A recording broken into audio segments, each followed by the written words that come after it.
ಜೀವದ ಪ್ರತಿ ಉಸಿರಿಗೂ ನಮ್ಮ ಕಾಳಜಿ, ಏಕೆಂದರೆ ಮುಕ್ತವಾಗಿ ಉಸಿರಾಡುವುದು ಎಂದಿಗೂ ಐಷಾರಾಮಿಯಾಗಬಾರದು. ವಿಶ್ವದಾದ್ಯಂತ ಅಸ್ತಮಾದಿಂದ ಬಳಲುತ್ತಿರುವವರಲ್ಲಿ ಸರಿಸುಮಾರು ಪ್ರತಿ 8 ಜನರಲ್ಲಿ ಒಬ್ಬರು ಭಾರತೀಯರಾಗಿದ್ದಾರೆ. ಇದು ಸಕಾಲಿಕ ರೋಗ ನಿರ್ಣಯ ಮತ್ತು ಉತ್ತಮ ಚಿಕಿತ್ಸೆಯ ಪ್ರಾಮುಖ್ಯತೆಯನ್ನು ಎತ್ತಿ ತೋರಿಸುತ್ತದೆ. ಅಸ್ತಮಾ ಎಂಬುದು ದೀರ್ಘಕಾಲದ ಆರೋಗ್ಯ ಸ್ಥಿತಿಯಾಗಿದ್ದು, ಇದರಲ್ಲಿ ಶ್ವಾಸನಾಳಗಳು ಉಬ್ಬಿಕೊಂಡು ಕಿರಿದಾಗುತ್ತವೆ ಮತ್ತು ಅತಿಸೂಕ್ಷ್ಮವಾಗುತ್ತವೆ. ಇದರಿಂದಾಗಿ ಉಸಿರಾಟದ ತೊಂದರೆ, ಉಸಿರಾಡುವಾಗ ಶಬ್ದ ಬರುವುದು ಮತ್ತು ಎದೆ ಬಿಗಿತದಂತಹ ಲಕ್ಷಣಗಳು ಕಾಣಿಸಿಕೊಳ್ಳುತ್ತವೆ. ಆದರೆ ನಿಮ್ಮ ಅಸ್ತಮಾವನ್ನು ಪ್ರಚೋದಿಸುವ ಅಂಶಗಳನ್ನು ಅರ್ಥ ಮಾಡಿಕೊಂಡು ನಿಯಂತ್ರಿಸುವ ಮೂಲಕ ಈ ಲಕ್ಷಣಗಳನ್ನು ತಡೆಗಟ್ಟಬಹುದು. ಮನೆಯಲ್ಲಿ ಕಂಡುಬರುವ ಸಾಮಾನ್ಯ ಪ್ರಚೋದಕಗಳೆಂದರೆ ವಾಯು ಮಾಲಿನ್ಯ ಮತ್ತು ಧೂಳು. ಇದರ ಜೊತೆಗೆ ಸಾಕು ಪ್ರಾಣಿಗಳು, ಶಿಲೀಂಧ್ರ, ಪರಾಗಸ್ಪರ್ಶ, ತೀವ್ರವಾದ ವಾಸನೆಗಳು, ಸೋಂಕುಗಳು ಮತ್ತು ತಂಪಾದ ಗಾಳಿಯು ಅಸ್ತಮಾವನ್ನು ಉಲ್ಬಣಗೊಳಿಸಬಹುದು. ಅಸ್ತಮಾ ಉಲ್ಬಣಗೊಳ್ಳುವುದನ್ನು ತಡೆಯಲು ಧೂಳು ಮತ್ತು ತೇವಾಂಶದಿಂದ ದೂರವಿರಿ. ನಿಮ್ಮ ಪರಿಸರವನ್ನು ಧೂಮಪಾನ ಮುಕ್ತವಾಗಿಸಿ ಹಾಗೂ ನಿಯಮಿತವಾಗಿ ಶುಚಿಗೊಳಿಸುವ ಮತ್ತು ವ್ಯಾಕ್ಯೂಮ್ ಮಾಡುವ ಅಭ್ಯಾಸಗಳನ್ನು ರೂಢಿಸಿಕೊಳ್ಳಿ.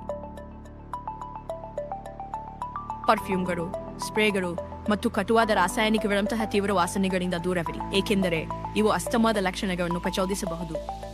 ಪ್ರತಿದಿನ ನಿಮ್ಮ AQI ಪರಿಶೀಲಿಸಿ. ಗಾಳಿಯ ಗುಣಮಟ್ಟ ಕಳಪೆಯಾಗಿದ್ದಾಗ ಹೊರಗೆ ಹೋಗುವುದನ್ನು ಆದಷ್ಟು ಕಡಿಮೆ ಮಾಡಿ. ಒಂದು ವೇಳೆ ಅನಿವಾರ್ಯವಾದರೆ ಮಾಸ್ಕ್ ಧರಿಸುವುದನ್ನು ಮರೆಯಬೇಡಿ. ಪ್ರಚೋದಕರಿಂದ ದೂರವಿರುವುದು ನಿಮ್ಮ ಶ್ವಾಸಕೋಶವನ್ನು ರಕ್ಷಿಸುತ್ತವೆ ಹಾಗೂ ಉಸಿರಾಟದ ವ್ಯಾಯಾಮಗಳು ನಿಮ್ಮ ಲಕ್ಷಣಗಳನ್ನು ನಿಯಂತ್ರಿಸಲು ಸಹಾಯ ಮಾಡುತ್ತವೆ.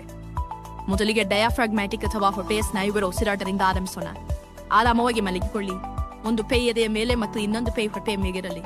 ನಿಧಾನವಾಗಿ ಉಸಿರನ್ನು ಒಳಗೆ ತೆಗೆದುಕೊಳ್ಳಿ. ನಂತರ ತುಟಿಗಳನ್ನು ಸಣ್ಣದಾಗಿ ಮಡಚಿ ನಿಧಾನವಾಗಿ ಉಸಿರನ್ನು ಹೊರಬಿಡಿ. ಕೊನೆಯದಾಗಿ ಹಗುರವಾದ ಉಸಿರಾಟವನ್ನು ಪ್ರಯತ್ನಿಸಿ. ಸಣ್ಣ ವಿರಾಮಗಳೊಂದಿಗೆ ನಿಧಾನವಾಗಿ ಮತ್ತು ಮೃದುವಾಗಿ ಉಸಿರಾಡುವುದರಿಂದ ನಿಮ್ಮ ಉಸಿರಾಟವನ್ನು ಶಾಂತಗೊಳಿಸಬಹುದು ಮತ್ತು ಅದರ ಮೇಲೆ ಉತ್ತಮ ನಿಯಂತ್ರಣ ಸಾಧಿಸಬಹುದು.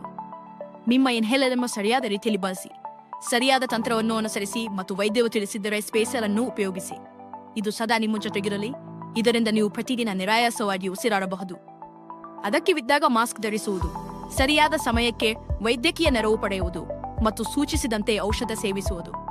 ಇಂತಹ ಸರಳ ಹವ್ಯಾಸಗಳು ಅಸ್ತಮಾದಿಂದಾಗುವ ತೊಂದರೆಗಳನ್ನು ತಡೆಯಬಲ್ಲವು, ಏಕೆಂದರೆ ಉಸಿರಾಟವು ಎಂದಿಗೂ ಹೋರಾಟವಾಗಬಾರದು.